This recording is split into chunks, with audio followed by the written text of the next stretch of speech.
بسم اللہ الرحمن الرحیم۔ السلام علیکم ورحمۃ اللہ وبرکاتہ۔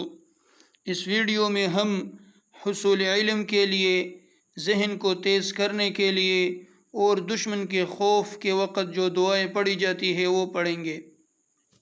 حصول علم کے لیے یہ دعا پڑھے: اللہم انی اسألک علما نافعا وعملا متقبلا ورزقا طیبا رب زدنی علما۔ ترجمہ: اے اللہ، میں تجھ سے علم نافع، عمل مقبول اور رزق پاک یعنی حلال کا سوال کرتا ہوں۔ اے میرے رب، میرے علم میں اضافہ فرما۔ ذہن کو تیز کرنے کے لیے یہ دعا پڑھے: رب اشرح لی صدری ویسر لی امری واحلل عقدۃ من لسانی یفقہوا قولی۔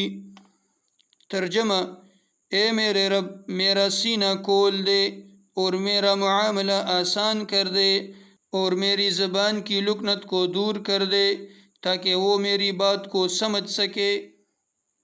دشمن کے خوف کے وقت یہ دعا پڑھے: اللہم انا نجعلک فی نحورہم ونعوذ بک من شرورہم۔